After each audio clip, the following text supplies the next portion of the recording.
I don't think the Big East exists anymore. What counted as the Big East?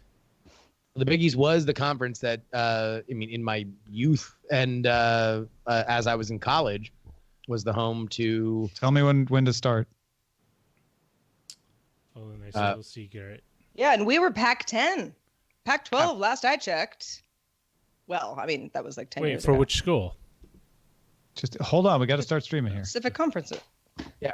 Not just one school. All right. Give yourself 3. Oh, you said all right. I thought that was all it was. Okay. You don't always count. You don't count me in usually. All right. I stopped recording. Here we go. In 3, 2. Good day, Internet. Good day, Internet. Good day, Internet. Good day, Internet. Football, football, football. Mm-hmm. We were just talking about the increasingly misnamed football conferences. So I guess they're sports conferences. Well, it's not that they're misnamed. They just keep getting bigger. Well, some of them are misnamed, though. That was my thing with the Big Ten, which doesn't have 10 teams in it. It has well more than 10. Well, that's why, yeah, it's like, why didn't they just name it whatever the number is at this point? Well, because the Big 12 already, like the Big 8 became the Big 12, and then now, does it even have 12 anymore? Like, no, 12 has more than 12. I think all the numbered leagues have more than the numbers that are in there. And the Big East no longer big and no longer playing football. It is a basketball only conference. But of course, back through my youth and my collegiate experience, it was home to some of the most dominant football teams, specifically University of Miami, and when Syracuse was good at Syracuse and a bunch of other stuff. In my head, it's still the Big Ten with no Penn State. Yeah, and it's the Big 8, and Missouri's still in it. It's just the way I want it. Yeah, because everything got weird when the money got big for TV rights. No, I know. Because football money was where everybody wanted to chase, and so that really killed the Big East, because primarily the Big East was a powerhouse in basketball. Big East and ACC that were the basketball powerhouses. Although I will have to say, high school conferences in Illinois constantly change. I don't know if that's true elsewhere, but I definitely know it's true in Illinois. We were in the Mid-State Conference when I was in high school, and that's long gone. The Greenville High School has been in several conferences, so maybe it's just a natural state of things. Well, Roger before the show was like, Pac-12, that's all like the good Western teams, like Stanford, Cal, Oregon, Washington State, and so on. But it was Pac-10 for a long time. And then it was Pac-12. And now I can't find anything online of whether there are more than 12 or less. It's mostly near the Pacific coast. There is Colorado in it. We'll give it to them. University of Colorado's in it. Yeah. You also have got University of Utah in it. Yeah. But everybody else is in a Western. Well, University of Arizona and Arizona State. You're still on the Western side. I'd say you're on the Pacific side of the continent at that point. Right? Like that's not so bad. 1, 2, 3. It's not so bad. You're close. You also have 12 members in the Pac-12. Well, that was my question. Yeah. Because it was 10 and then it was 12, and I guess it's still 12. And by the way, you might have a lot more, as California, at least for a little window, might be able to have a tremendous recruiting advantage for incoming players. Yeah. Well, I go back and forth on that. Like, it is totally an advantage, but on the other hand, it's not really an advantage. It's just an advantage into being able to be public about it. That's all. It's yes. And you can say, hey, would you like to come to a place and cash a lot of money and not have to hide it? Yeah. And not have your Heisman revoked? A smash cut to Reggie Bush saying, like, wait, for real? Yeah. Like, that's okay now? Well, I know that a lot of you have reached out on Twitter to me in this hard time in which I will not be able to attend the National League Championship Series in person on Saturday. I appreciate your thoughts and prayers. My loathing for the most odious team in baseball, the St. Louis Cardinals, only grew ever more as they ruined my ability to just kill time. It's just a 5-hour flight, a 5.5-hour flight from Orlando to Oakland. About the time of a baseball game, 5.5 hours. I mean, the most odious team in baseball? Oh, he's just trying to get me for your entire life. That's hard to believe. Well, number one, okay, so reasons why the Cardinals are the worst.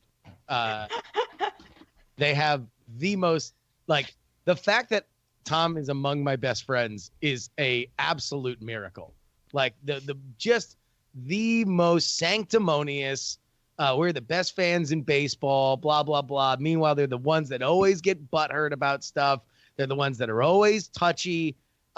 They're just this boring model of excellence. Wow. While my Pittsburgh Pirates languish. This is what happens every time. I see what's going on now. Bad. I see what's going on. It's a Pirates fan.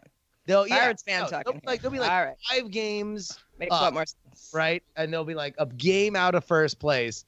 And then there is just death, taxes, and that 4-game series in July where they drop all 4 to the Cardinals.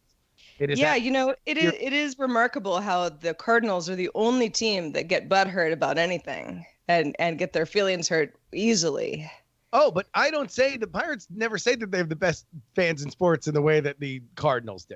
This is a thing. Well, don't you think other teams also say this? Okay, well now we're just going for. Oh look!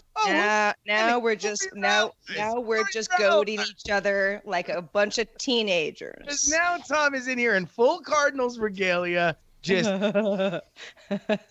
this is why we rigged the league against the Blues for so long. You know, it's funny. You may be wondering, like, wow, Tom's just like sitting there, listening to Justin say all these things. I have a find and replace in my head, and when he says Cardinals, I hear Cubs, and then I just nod. I'm like, yeah, you're cool. right. Yeah, cool. All right. Well, I'll say I was looking forward to another or Dodgers Cardinals matchup, but it is kind of hard to not root for those plucky Nationals shedding their star player and now going to the NLCS when they want. I don't know. I think it's easy not to. Well, my wife will definitely be cheering for the Cardinals, not because of me, but because they beat her Dodgers. If the Nationals beat the Cardinals, I'll probably be cheering for the Nationals. The Astros have had their time. If they win, I guess if the Rays make it into the World Series, I might cheer for those plucky. You might be the only one watching it on television. Yeah, well, there's that too, right? Yeah. Right. Yeah. Anybody from the NL is going to go up against a buzzsaw. Like all the teams in the AL this year, to me, are just so OP compared to the NL. Yeah, it is kind of true, but that's what makes it fun. If they can overcome that. If it ends up being a 4-game sweep, it's not fun. But if the plucky Nationals can overcome it, or if non-professional baseball manager Mike Schilt overcomes the Yankee powerhouse, those are good storylines. They are very good storylines, and normally you can just count on one thing with base, especially this season when everybody wants to complain that it's all strikeouts or home runs. You can count on the suspense that an elimination playoff game will get you, unless the Cardinals score 10 runs in the first inning, therefore ruining any kind of outside enjoyment, which is what happened to me yesterday. Anybody listening to yesterday's Good Day Internet will know this already, but I told Justin he should really just fast forward to the point in the show where you hear me go, what? seeing the notification, because I looked down and saw a score of 2-0. I was like, oh, okay, off to a good start. And the next thing I know, I'm getting a notification that says it's 10-0. Yeah, I would if your joy would not infuriate me so. Yeah. Tom was like 10-0, and I'm like, well, that happens in baseball. And he was like, it's the top of the first. That's something. A total meltdown by the Braves, just errors and timely hitting, just awful. Ugh, whatever. I want to send Justin a picture of what I look at while I'm doing the show. I'm curious to hear your first impressions of this. This is now the decoration on the wall aside from me. I just text messaged you. All right. I'm gonna put it in the Discord too. So if you're Discord accessible, folks, you can see the same thing here in a second. Okay. Oh, you have a Pirates one. That's very nice of you. I didn't frame it right because behind the light on the left is a Steelers pennant too. Oh, that's good. Although they've had the season from hell this year. I got the chance to watch the collapse in the Steelers overtime game with my brother and his young 3-year-old son. So indoctrinating yet another human being into just sports misery. The Pirates pennant comes because in 1979, my Little League team was called the Pirates. So when the Pirates won the World Series, I was like, hey, it's the same name as our team. Skelly noticed the one weirdness on that picture. Can you see it? What are you voting for, Mr. Ode? Yeah. Oh, Skelly's a Twins fan. No wonder. Yeah. That makes sense. Justin's still looking. And for anybody who doesn't have the Discord, I've got a bunch of pennants up on the wall, along with a few other things. But there's pennants for the sport ball teams. The Giants win the pennant. Oh, the St. Louis Cardinals. Which one? The football team. Oh yeah, no, that is of interest. The St. Louis Cardinals football team pennant, but there's also another one that Skelly noticed. No, you got me. It's the 1987 World Champion St. Louis Cardinals pennant. The year the Minnesota Twins won the World Series. Oh, is that like? Did you find that one in? Found that in a bargain bin. Yeah. Oh yeah, and Beatmaster spotted my guest EV mic. Roger was on that for East Meets West when he came over here when we recorded. So, yes, there's no Red Sox pennant. You're correct. There are also no other teams besides the ones that are on that wall. Oh, man.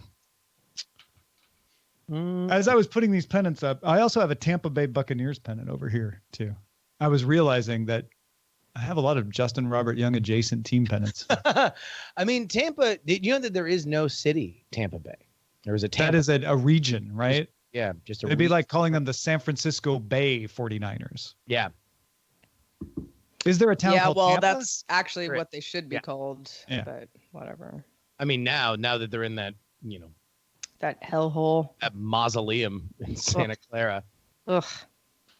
Which, I still haven't been. I hear it's very nice, but I'm not going.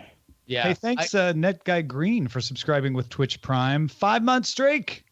Woo woo! 5 months. And DJ Chalky subscribed with Twitch Prime too. Thank you, DJ Chalky. The one thing I've heard about the stadium is that it's still in Santa Clara.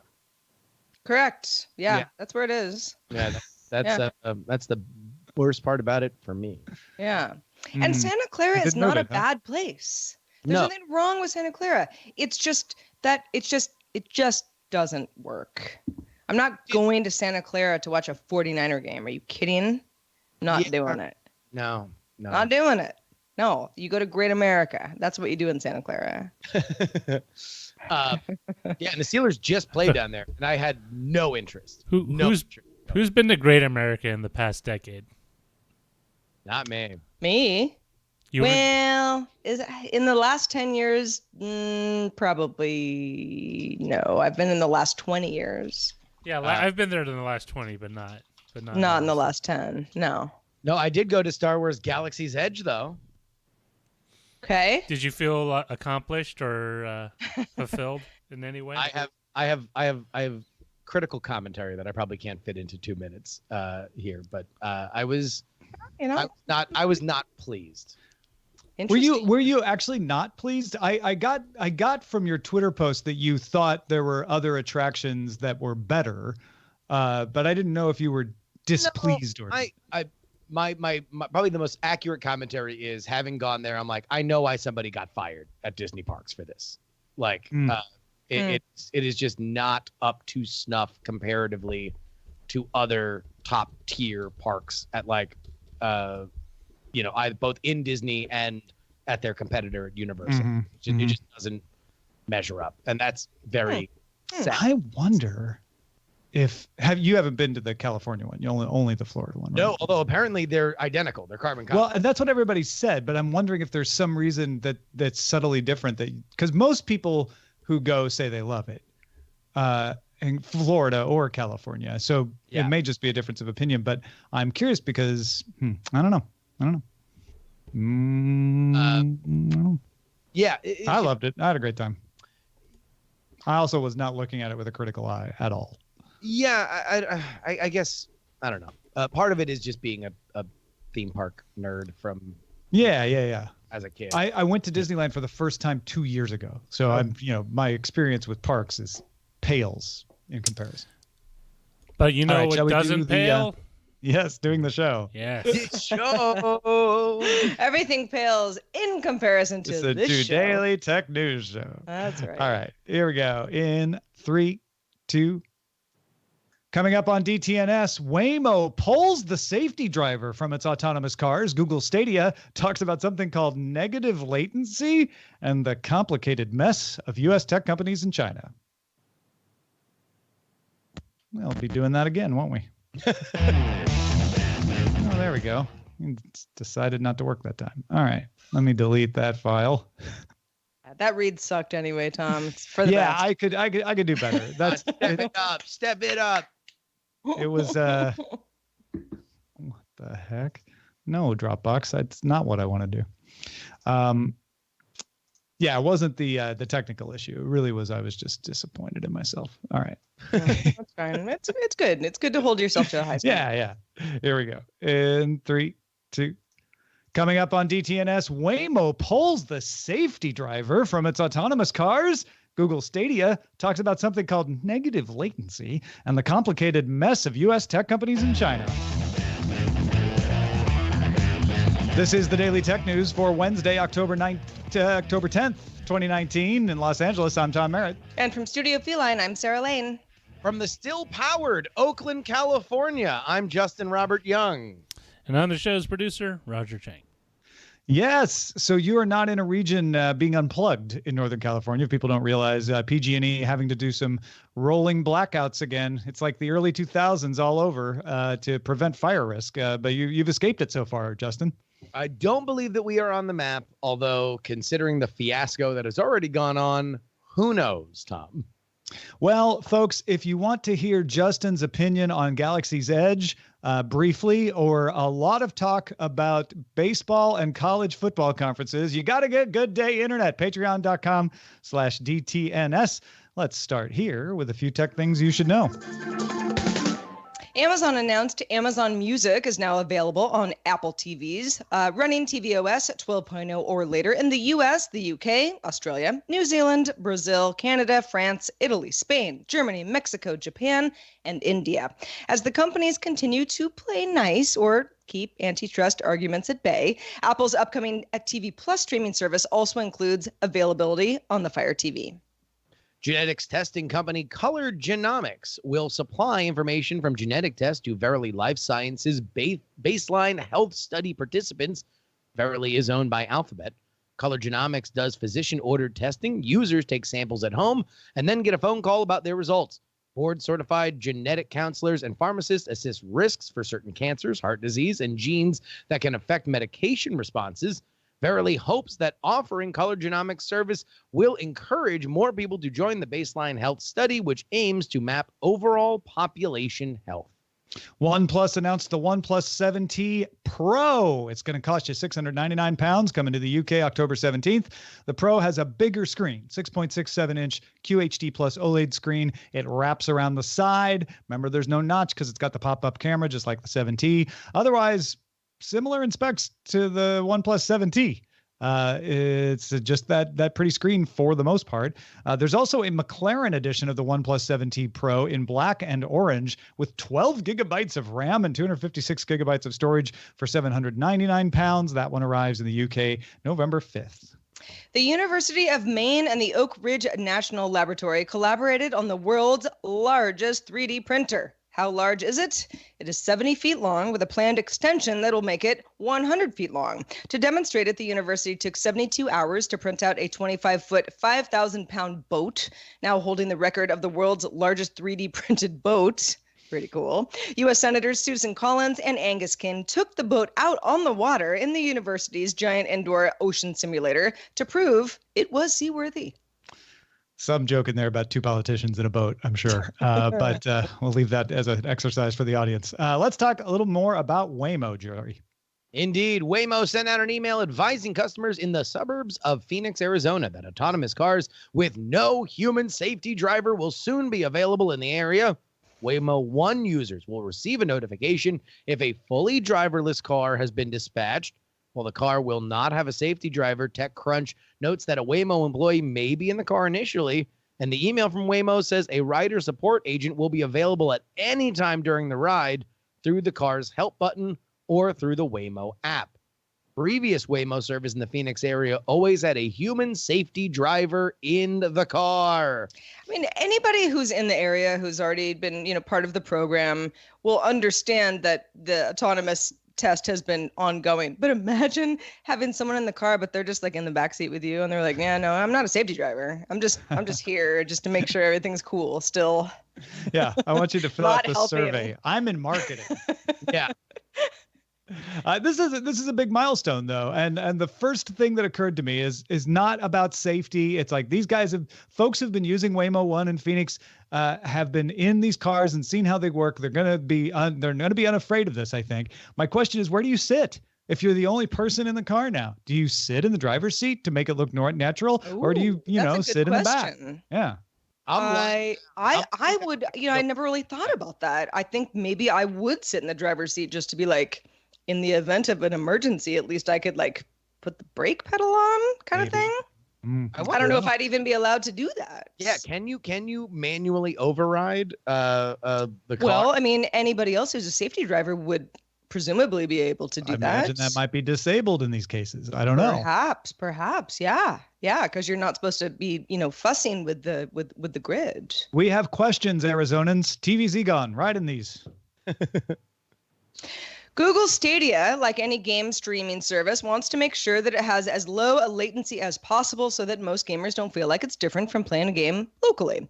In an interview with Games Radar's Edge magazine, Stadia's VP of Engineering, Maj Bakar, said, quote, "Ultimately, we think in a year or two, we'll have games that are running faster and feel more responsive in the cloud than they do locally." He used a term called negative latency.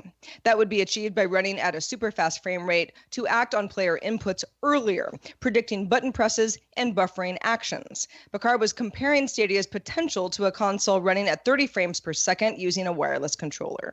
Yeah, so part of this is a little bit of word magic, saying like, oh, we'll have a higher frame rate, so it'll have less latency than something that doesn't have as high of a frame rate. It's like, well, that would be true for a console too. But the idea of using machine learning to anticipate what you might do and send those actions down the pipe and have them at the ready for when you do it, that's the kind of thing that machine learning is really good at.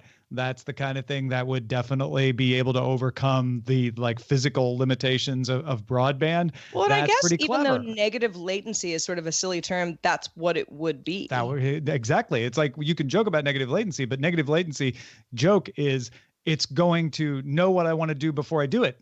Yeah. That's what they're describing.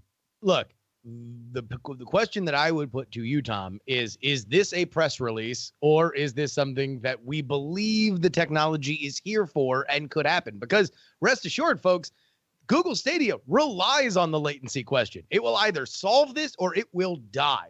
I think that there is the theoretical possibility, and I'm sure that Google has a working model of this that they're not ready to implement. And that's why he's saying 1 to 2 years from now.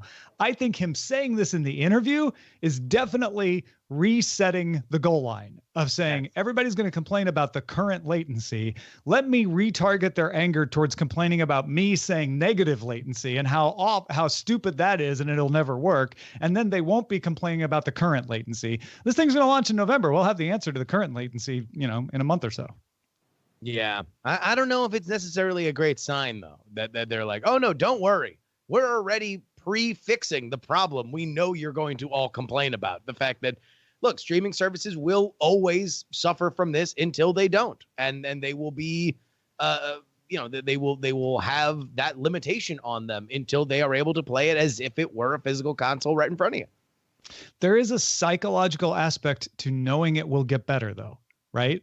And so you're never going to cut out. Yeah. You're never going to cut out all the complaints. But if you can have some people not complaining because they're like, well, it's not too bad, and he said in a couple of years it'll be negative latency. No. If it's good and you have a promise that it will be better than good, then you're happy, right?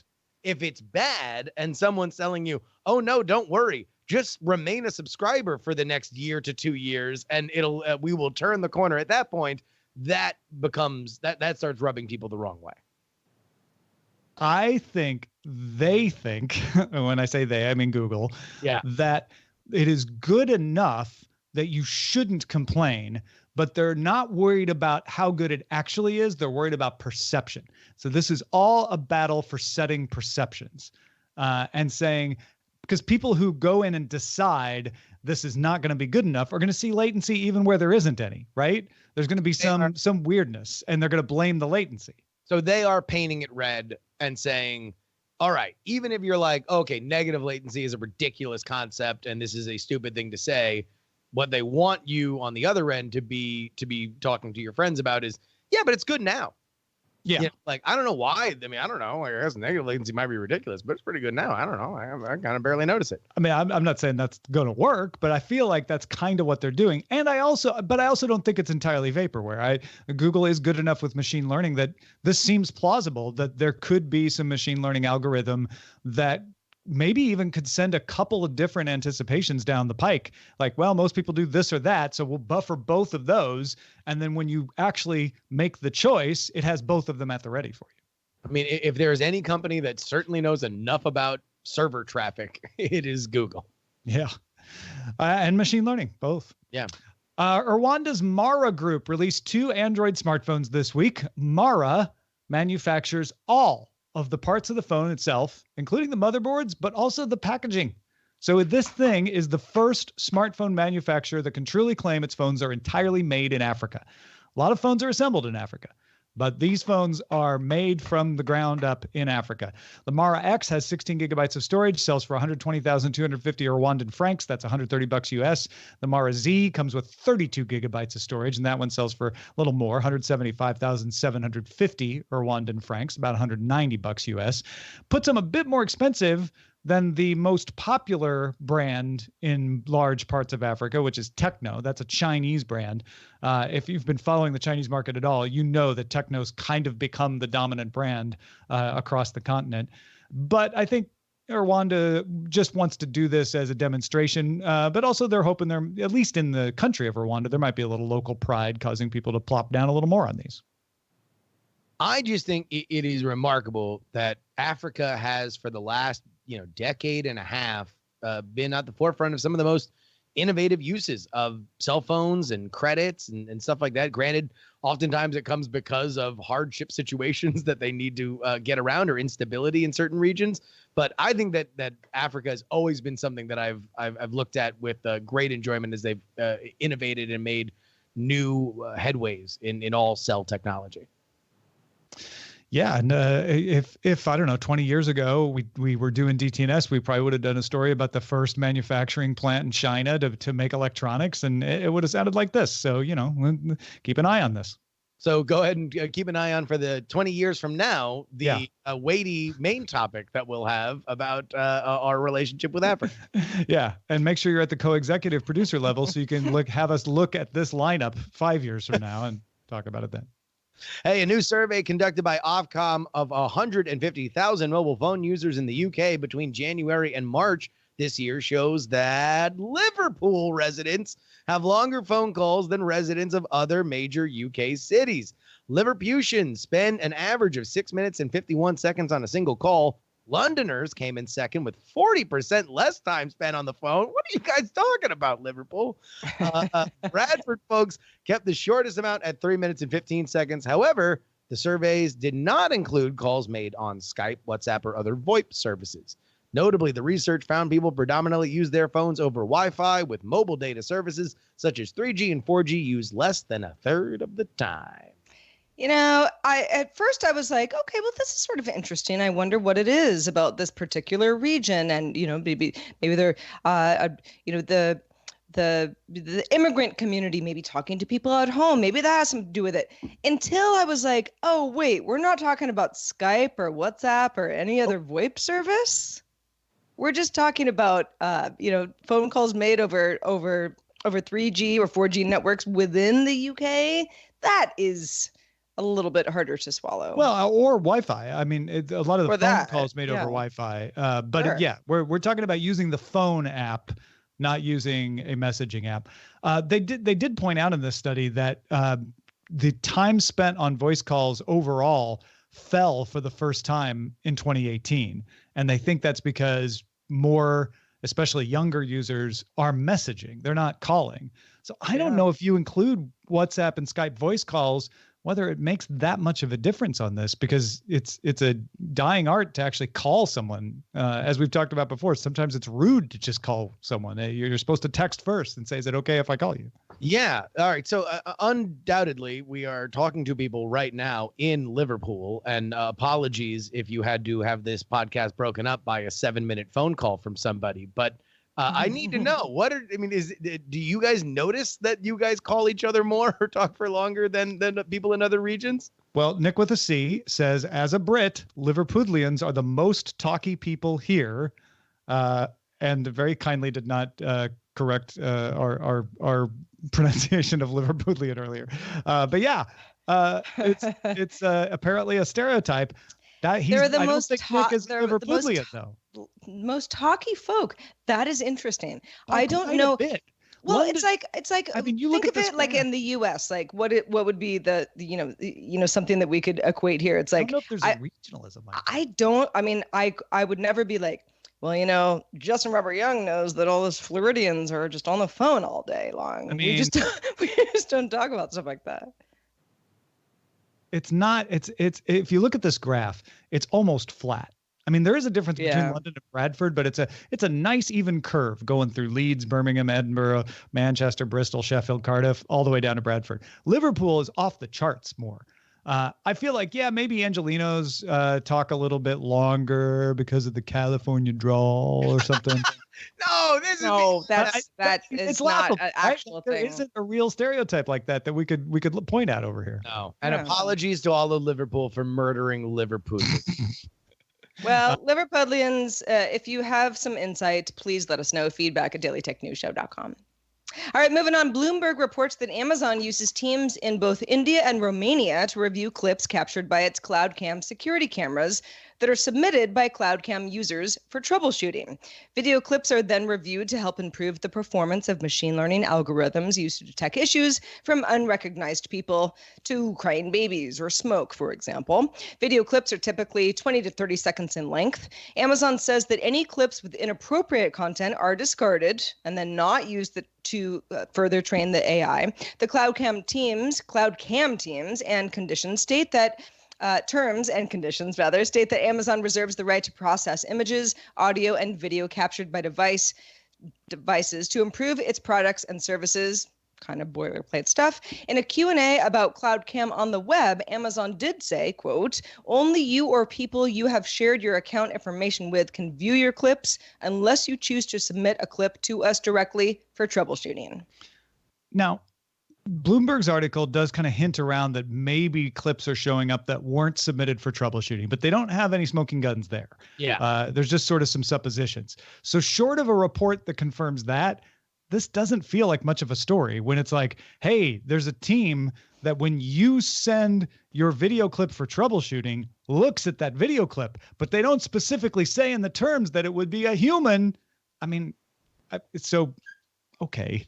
I mean, you want to know what we need, and maybe DTNS is the body to launch it, is just some kind of like code of ethics that all these companies that in these situations where you're feeding back either audio or video for improvement on the service, that we just know, okay, this is how it's going to go. This is how it's going to be randomized. We are pledging to do this, because all these stories that keep coming out are all in various different goalpost shifting, like, oh, well, these are being reviewed by humans. These are being anonymized on some level. There's just no standard for us, and I think for consumers to know, okay, this company is being reckless. This company is going above and beyond of what they should be doing. Like, what's the standard? Because to me, this is very clearly like, if you didn't catch it, folks, only when you send your clip to Amazon for troubleshooting, does a person employed by Amazon look at it and use it to upgrade the machine learning that runs this. That's it. This is not, it's doing it without your permission. And the only smoking gun Bloomberg has in this story is, but it doesn't say it's a human. Like, okay, I guess you expect that it would always be a machine, but no, I don't know that that's that bad. So yeah. Hey, folks, if you want to get all the tech headlines each day in about 5 minutes, be sure to subscribe to dailytechheadlines.com. Earlier this month, Apple rejected the app HK Map Live, which crowdsourced locations of police and tear gas in Hong Kong and displayed them on a map. We talked about that. Then last week, Apple changed its decision and decided to allow the app to be published in the App Store in Hong Kong. We talked about that. Tuesday, a state-run newspaper in China called Apple an accomplice in Hong Kong protests for allowing the app to be published. We talked about that yesterday. Now, Apple has removed the app from the store, as well as a mirror app called Backup HK. Previous installed versions still work, as does a web-based version of Hong Kong Map Live, but Apple flip-flopped. Here's why. Apple put out a statement saying many concerned customers in Hong Kong contacted the company about the app, and the app displays police locations, and we have verified with the Hong Kong Cybersecurity and Technology Crime Bureau that the app has been used to target and ambush police, threaten public safety, and criminals have used it to victimize residents in areas where they know there is no law enforcement. So Apple's saying this is being used to commit crimes. That violates our terms, and we're pulling the app. Also, Apple CEO Tim Cook sent an email to Apple employees that is now leaked out, saying that while the information in the app was on its own benign, the company had credible information from the Hong Kong police as well as Apple users that the app was being used, quote, maliciously to target individual officers for violence and to victimize individuals and property where no police are present. This use put the app in violation of Hong Kong law. Similarly, widespread abuse clearly violates our App Store guidelines barring personal harm. So that email kind of narrows it and says maybe this was being used to target individual police people, not just saying, hey, the police are here, you might want to avoid that street, which it definitely was being used for too. But Apple's saying it was also being used for this other thing. Tim Cook's email continues to say national and international debates will outlive us all. And while important, they do not govern the facts. In this case, we thoroughly reviewed them and we believe this decision best protects our users. Now, Apple's not alone, nor is HK Map.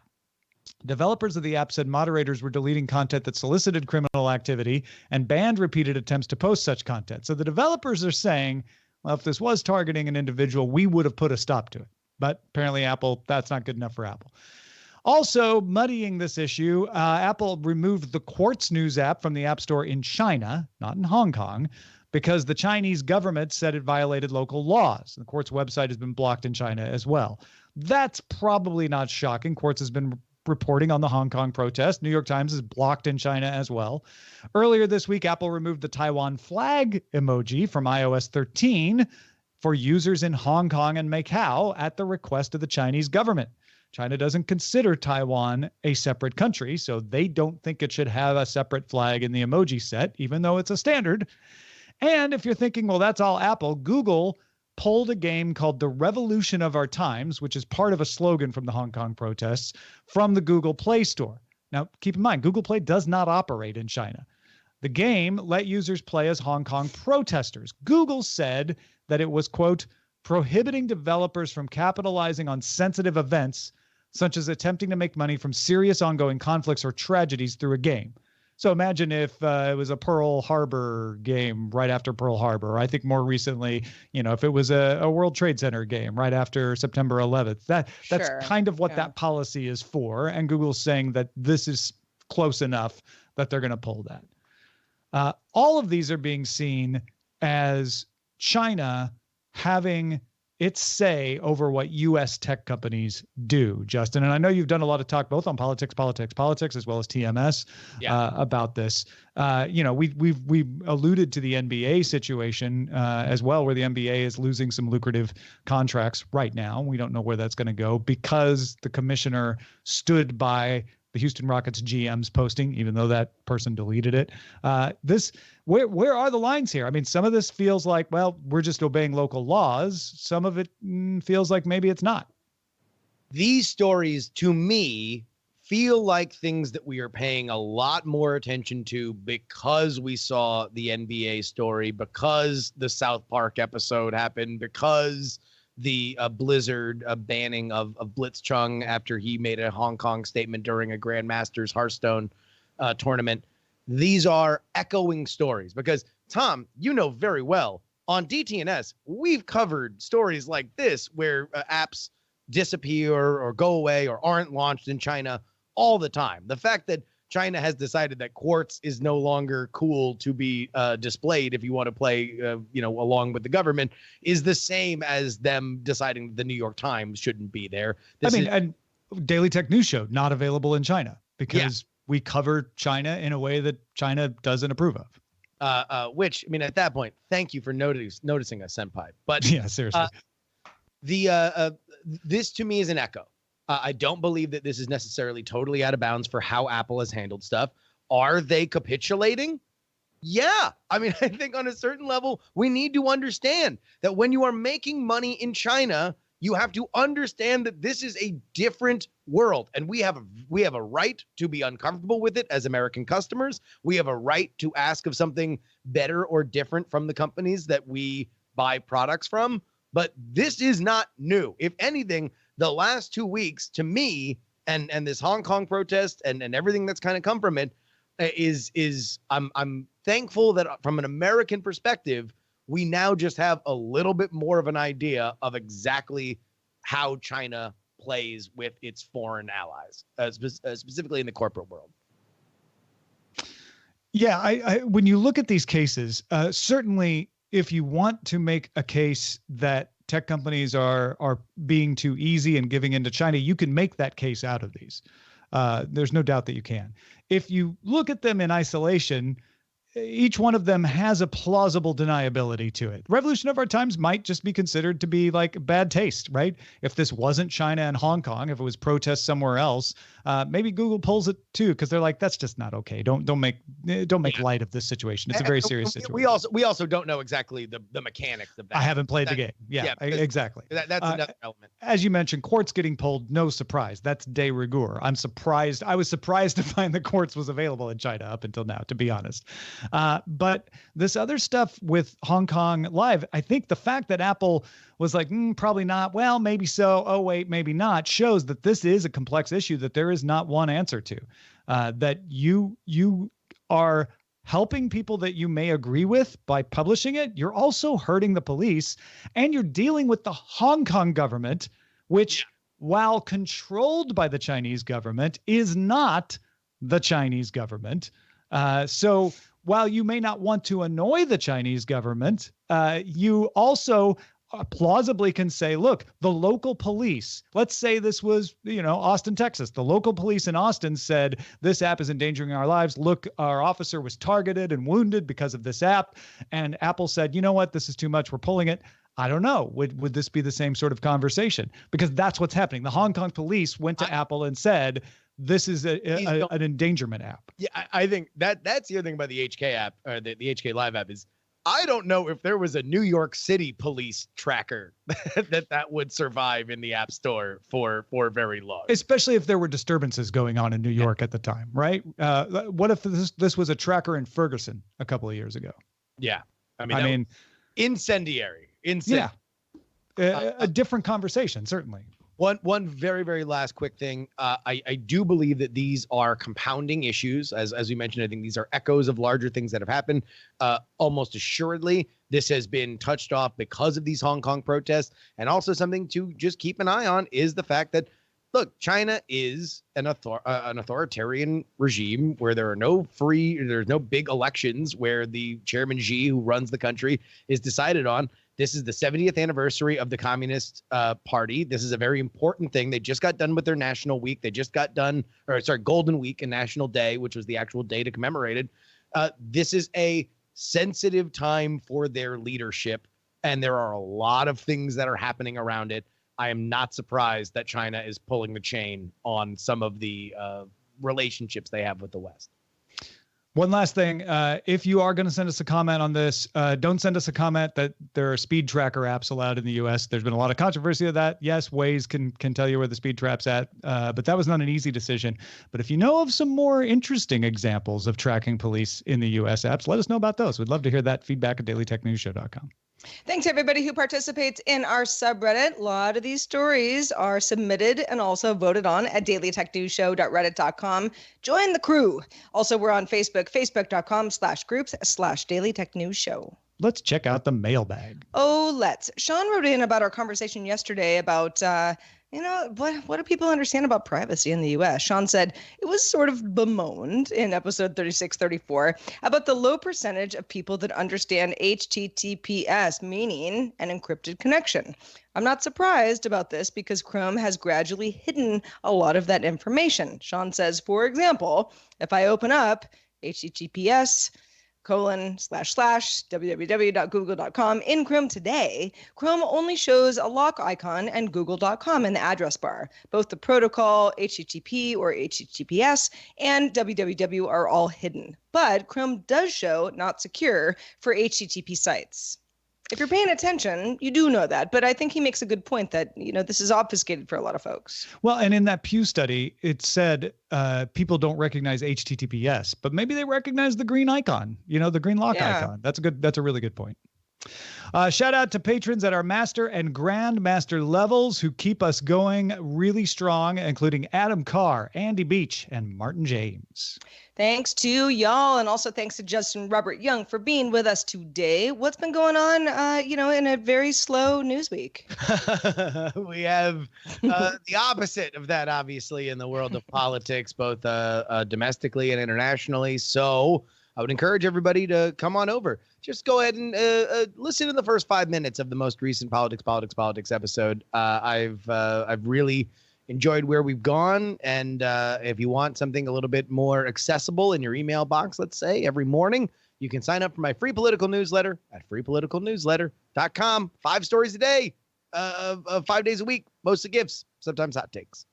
We have new Patreon rewards. Become a member of DTNS and get a peek at our show rundown as we develop it, or maybe take place in behind-the-scenes chats. I was recording my editor's desk today in front of a live studio audience in the Backstage channel in the Discord, and on November 1st, everybody who is at the $2 level or above will get a PDF copy of the official DTNS cookbook with recipes from the show hosts and even some listeners. Sign up right now at patreon.com/DTNS. If you have feedback for us, we would love to hear it. Feedback at dailytechnewsshow.com is where to send those emails. We're also live Monday through Friday, 4:30 p.m. Eastern. That's 2030 UTC. And you can find out more at dailytechnewsshow.com/live. Back tomorrow with Annie Gauss and Len Peralta. Talk to you then.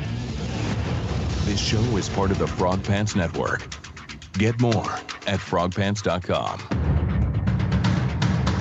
Diamond Club hopes you have enjoyed this program.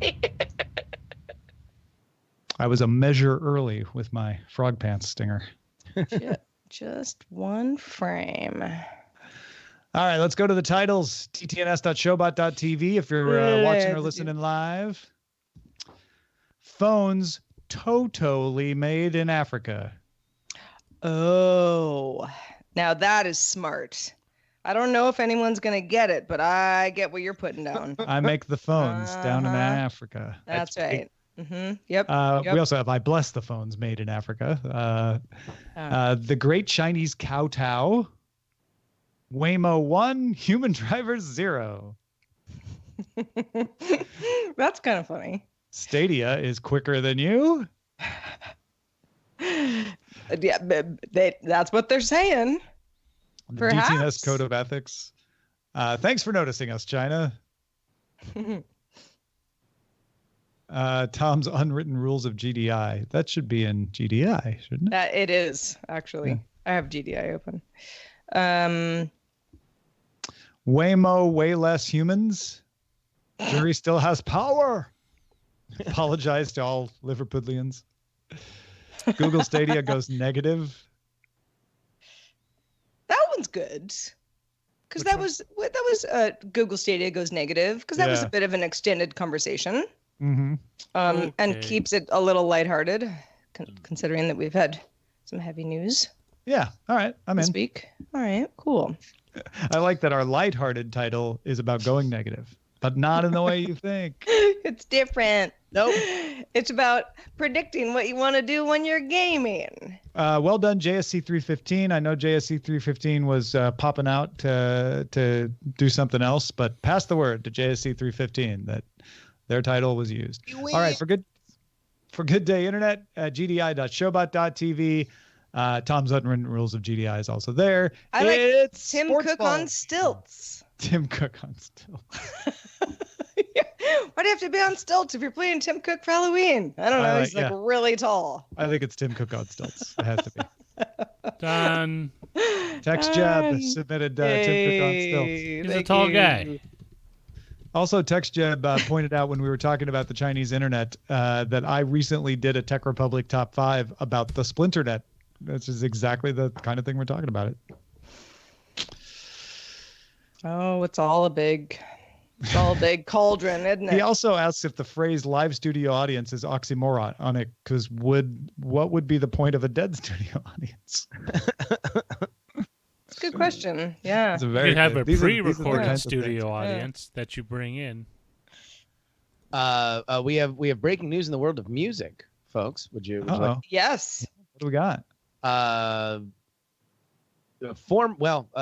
Currently participating in the trial for gang crimes, Tekashi 6ix9ine signed a multi-million-dollar record deal while still in prison, anticipating his release. With which label? Is his old label 10K Records has signed him to a $10 million record This deal. is the same kid who's getting a plea deal and going into witness protection with a face tat that says 6ix9ine on his face.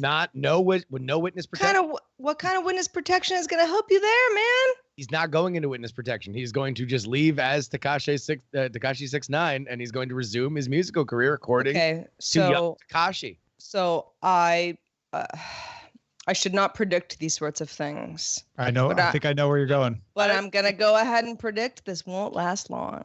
Well, I mean, he has certainly very publicly become a symbol of somebody that has dropped a dime on his old associates so we can avoid jail time. Word that is commonly used is snitch, which is in many circles and many situations a very bad word. Maybe he'll only get stitches. But this is a dark thought, but if I'm the record company, it's a can't lose situation. Oof. Yeah, all you got to do is just fly him off to somewhere to record the album, right? As long as you get those tracks down, right? Right. Like, yeah, you got to go to like Turks and Caicos and just stay there. That's so funny. I was thinking Turks and Caicos too. I don't know why that even came to me. Like somewhere I don't far, know. It's like but not people too from far. New York go there. Yeah. But oof, yeah. Tekashi. Best of luck, kid. Tom, are you familiar with the work of Mr. 6ix9ine? On a surface level, yes. I mean, I'm not a fan deep. at all, and it doesn't have anything to do with his personal stuff. I just don't like his music. I don't like how he yells too much. He's too much. He's an over yeller. Yeah, you know, where I'm like, why are you yelling? There's a lot of I don't know. I prefer Black Bear. That sounds about right. That element of hip hop is very youth oriented and driven in a way that it is. Yeah. I did think for a brief period that he was the whistleblower on the Ukraine thing. I was sure of it. Is he not? I don't know. We don't know. We don't know. That theme of him with both of his hands in the air, just very expressively dropping a dime is just priceless. Something amazing. Yes.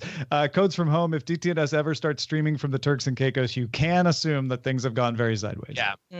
That's right. Which is too bad because I'd like to go there. I heard it's very nice. But It's now lovely. I know it'll be seen as very questionable when I get there. We Sarah went there must be protecting Takashi. We went there for a wedding, and we rented a house, and it was a house. It was a vacation home, right? It was rented to people regularly, but in the bathroom and on the coffee table were books on how to shelter your earnings in the Turks and Caicos. Oh, very helpful. Well, yeah. I never implemented any of their suggestions, but I thought it quite a nice gesture. Maybe Takashi 6ix9ine. What's his name? Daniel Hernandez? Is that right? I believe so. Yeah. Yeah, I think he'll get some tips. Switching gears a little bit, did you guys talk much about the wagpocalypse? I don't even know what that is. This was a story that broke on Twitter yesterday, where Wayne Rooney's wife. Oh yes. Yes. How the other wife like figured out that she was the one who was leaking everything because she did all this sort of like social network, social engineering. It was actually kind of brilliant. It was, look, she set a trap and apparently found the rat, which if you're unaware of what we're talking about, two famous, certainly in the UK, wives of soccer players, English national team soccer players. One of them was having a problem with people leaking information from her private Snapchat. So this is just a small circle of friends. She would post, Instagram stories. She would post to just a few small circle of friends, and people were leaking that to the Sun. And so she decided on a hunch to block everybody else in her private stories except one person, and then post things that she knew would be newsworthy. Lo and behold, not one, not two, but 3 stories end up in the Sun, almost exactly as she phrased them, as sources close to have determined that were planted stories. And so she revealed on Twitter yesterday that it was indeed another famous soccer wife, Rebecca Vardy. And the thing is that if you were paying attention, as the person who's trying to leak someone else's information, you'd be like, there's like 0 views from anyone else. Like I might be getting, fished a little bit here, or I don't know, maybe somebody was doing the bidding, whatever. But like that's sloppy leak behavior. Yeah.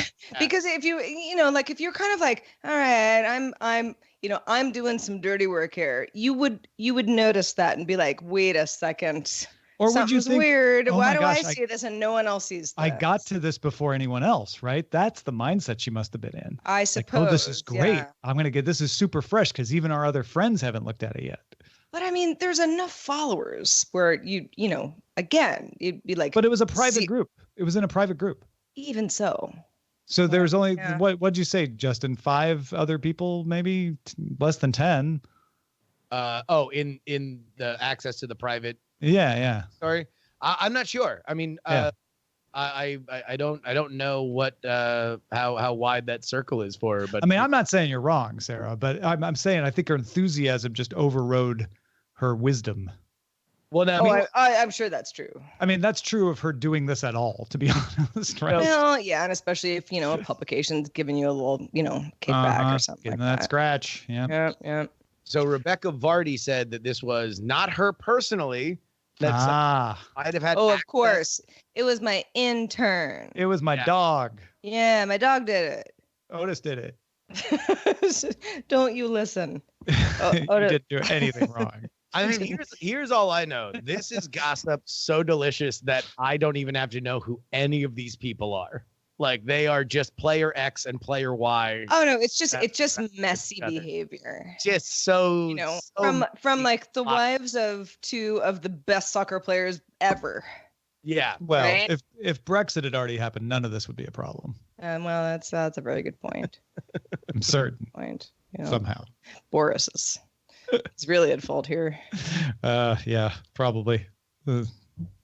Fault from. Wow, I just saw here on Twitter, I guess the Breaking Bad movie comes out at midnight tonight. Wow. Oh, I guess so, right? Midnight Pacific or midnight Eastern? Like, could I watch it at 9? I don't know. That's what I always love about HBO. They release it at 10 Eastern, but Oh, yeah. 9, I could watch it at 7. I would assume. I don't know if they stagger. It depends. Different places do it differently. Like Stars doesn't even bother waiting till the airtime. Like if a show comes out on Sunday night at 6, right? Yeah. they put it out at midnight Eastern on, between Saturday and Sunday. And so like when Outlander's live, we can watch Outlander in California at 9 p.m. Saturday, even though it doesn't air technically until Sunday night. Yeah. But HBO always holds it to the time, but they only do the East Coast time. They don't do the West Coast time.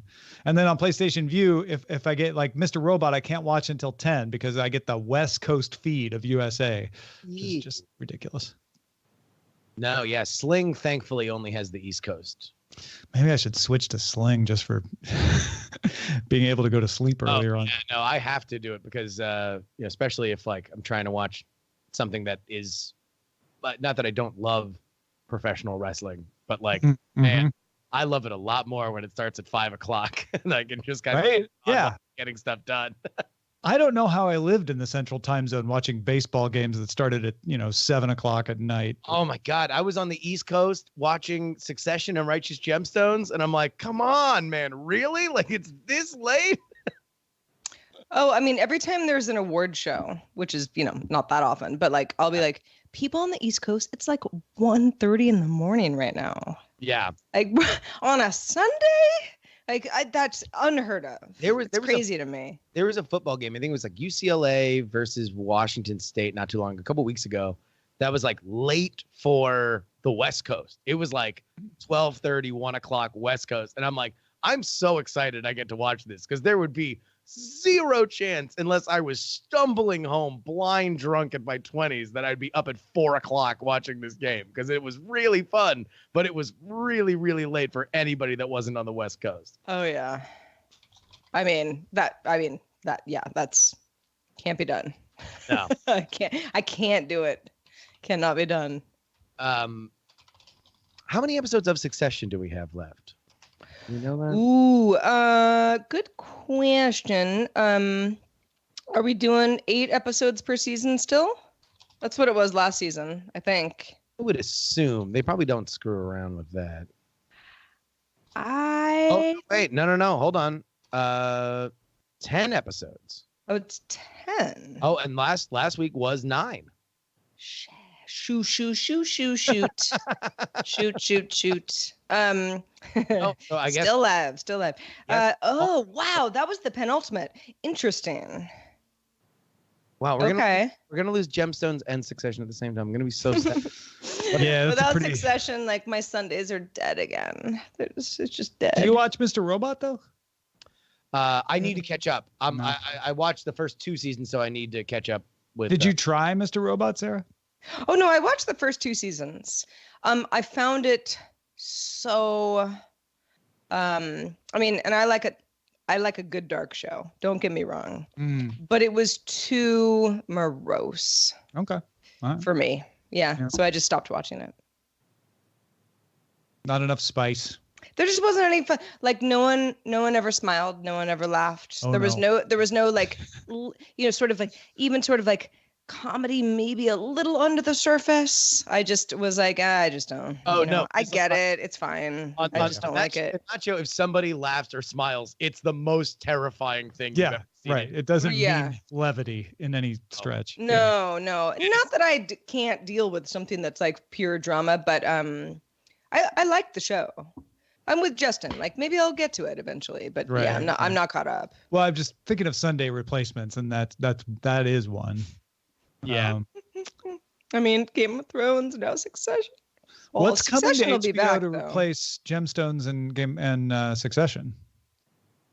I think you might like Gemstones, Sarah. I think you ought to give that a try. I think I will. Even though you're will. late. Gemstones is so good. So good. What's replacing them though? I don't know. Well, That's no, this is failure just of HBO. is this the first season of the show? Yeah, Righteous Gemstones. Yeah. And it's popular, like it's being renewed, like it's. Yeah. Yep. I'm talking about like shows that like go away. Oh, It's yeah, just yeah. like, when Game of Thrones went away, I was like, what? Oh, do is I do Succession with not my coming life? back? No, it That's is. It Oh, is. oh, Yeah, oh, that's okay. that's why I'm like, this is not like the end of the world. Oh, but, right. And then Watchmen comes to HBO. Oh, And- yeah. That, Oh, okay. All And right. Silicon Valley's be back in good. 17 Ugh, days. done with that show. so, Too so- close to home. So that one, that's one where you're happy that it's going away. That's a show where it's like, it is comedy, and I'm like, not funny. I mean, Too that close was to home. literally the pilot episode of Silicon Valley included the line as they decide to form their own company that we're not going to do any voluntary yoga retreats that are really mandatory yoga retreats. Literally, as I was about to go to a voluntary yoga retreat, that was indeed a mandatory yoga retreat the next day. And it's just like, oh, okay, all right. I guess I'm living this parody of. And the thing is like, I actually think it's a funny show. Oh gosh, yeah, I love every second of that show. It's a funny show, Yeah. but there's enough of it where I'm just like, okay, I get it. I get the joke. I get the joke. I just, like That's funny because I for just the like trying to like leave the peninsula at all times for this reason. I have the same like base of knowledge that I'm comparing it to, I think, roughly, Yeah. but I find it fantastically hilarious. It's funny. Yeah. And I have fun identifying people I know in the characters that they've created. Oh, sure. Yeah. Sometimes intentionally, sometimes not. What's his name? TJ Miller. I think that I told you guys about this. This is several years. Well, this would have been before I was full time on DTNS when I worked at TechCrunch. Uh-huh. He was the MC for the night for the Crunchies, which Okay. no longer exists. Oh yeah. But a pretty good get. It was very on brand, the whole thing. Yeah. And boy, did that go sideways. Uh, It was a there were apologies had to be made to many people after the night was over. There was a lot of liquor. TJ had a little bit of a personal meltdown, 3/4 in, while yeah. the show was still going on. Like the whole thing was like, I remember being like, okay, right. Art imitating life or the opposite, or I don't even know what's going on here, but it was, we all kind of had to get together and be like, all right, let's figure out how to wrap this thing up. It's not very funny anymore. Yeah, I mean, obviously got kicked off the show because he was a famously a difficult person to deal Yeah. He actually wasn't even really difficult. He was just belligerent. Well, I some think people that's- might call that the same thing. I was going to say, I think that's what some people I'm call sure. difficult if they're trying to be polite, right? Well, yeah, I suppose. Well, it wasn't like he was like, I refuse to go back on stage, kind of thing. We were just like, maybe you don't want to go back on stage right now. Maybe you've had enough. Maybe a nap kind of thing. Yeah. Yeah, here's a comfy chair. Come on. What can we get you? Yeah, I think he was Right. a bit of a belligerent Mhm. whole. Funny Hey, though. Reportedly by Sarah. I'm emailing with Annie Gauss, who's on the show tomorrow. We're going to talk earbud wars because all of us are tired of talking about all of the stuff in the news that's not earbud wars. Okay. Like, Right. she's like, I could talk about the trade stuff or I could talk about cord cutting. I'm like, yeah, we've talked about that. What about Libra? Yeah, we've talked about that. She's like, well, I wrote this story on earbud wars. And I'm like, perfect. The perfect antidote. I love it. Yeah. So Microsoft, Amazon, Apple, who's going to win the earbud wars? I'm sure Samsung and Sony come up too. And you having done your own earbud live with it, I think, will help play into this. Yeah. But yeah, she just wrote this up for the street. So that'll be our show tomorrow. Annie, I think, was at the same first Monday Night Raw at the Chase Oh, really? that I was. Yeah, although she, we didn't get to run into each other because it was a big stadium. But That's pretty great. All right, folks, that's going to wrap it up for us. Thank you so much for hanging out with us. Everybody on twitch.tv/gooddayinternet, everybody in the Discord, everybody listening to this later at patreon.com/DTNS. We wish you all a good day. Good day, Internet. good day. Matt.